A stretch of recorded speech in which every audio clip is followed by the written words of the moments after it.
আজি যিটো কাহিনী শুনাব বিচাৰিছোঁ, এই কাহিনীৰ পৰা বিপদৰ সময়ত ধৈৰ্য আৰু সাহসৰ কিমান প্ৰয়োজন তাক বুজিব পৰা যাব। এজন ল'ৰা আছিল, তাৰ ঘূৰা ফুৰা কৰাত বহুত চখ আছিল। এদিন সি গাড়ীখন লৈ অকলে ওলাই গ'ল। দিনটো ঘূৰা ফুৰা কৰি ঘৰলৈ ঘূৰি আহোঁতে ৰাস্তাত আন্ধাৰ হ'ল। লাহে লাহে আন্ধাৰ গভীৰ হৈ আহিবলৈ ধৰিলে। অলপ পাছতে এজাক বৰষুণ নামি আহিল।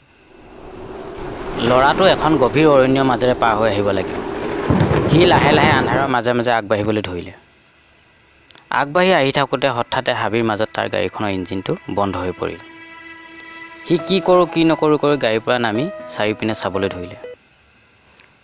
ক'তো কাকো দেখা নাপায় সি অলপ আগবাঢ়ি দূৰ দূৰলৈ চাবলৈ ধৰিলে, কিজানি কাৰোবাক ক'ৰবাত দেখা পায়। ল'ৰাটোৱে কাকো দেখা নাপায় লাহে লাহে হাবিৰ মাজেৰে আগবাঢ়ি যাবলৈ ধৰিলে। বৰষুণত তিতি তিতি ল'ৰাটো আগবাঢ়ি গৈ আছে। মনত এটাই ভাৱ, কিজানি কাৰোবাক ক'ৰবাত দেখা পায়।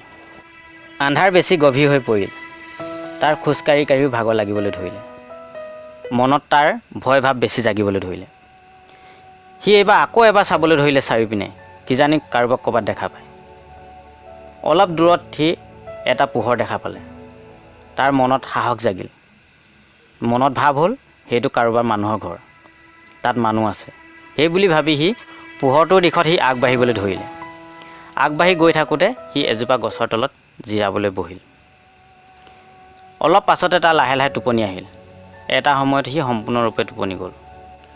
চকু মেলি সি দেখিলে বেলি ওলাল, চাৰিওপিনে পোহৰ হ'ল।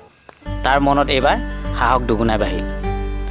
তাৰ ৰাতি দেখা পোহৰটো পিনে যাবৰ মন গ'ল। এবাৰ চাবৰ মন গ'ল সেই ৰাতি দেখা পোহৰটো ক'ৰ পৰা আহিছিল। সি পোহৰটো দেখি আচৰিত হ'ল। সি যিটো পোহৰৰ সাহসত গোটেই ৰাতিটো পাৰ কৰিলে, সেই পোহৰটো কোনো মানুহৰ ঘৰৰ পৰা অহা পোহৰ নাছিল। সেই পোহৰটো এখন নতুন চাখানালৈ জ্বলোৱা এগছি চাকিৰ পোহৰ আছিল। বন্ধুসকল, ইয়াৰ পৰা আমি কি শিকিলোঁ? ইয়াৰ পৰা আমি ইয়াকে শিকিলোঁ যে হাজাৰ বিপদৰ মাজতো যদি কাৰোবাৰ পৰা সাহস ভৰা এষাৰি মাত পোৱা যায়, সিয়ে মনত বহুত সাহস দিয়ে, লাগিলে সি শত্ৰুৱে হওক।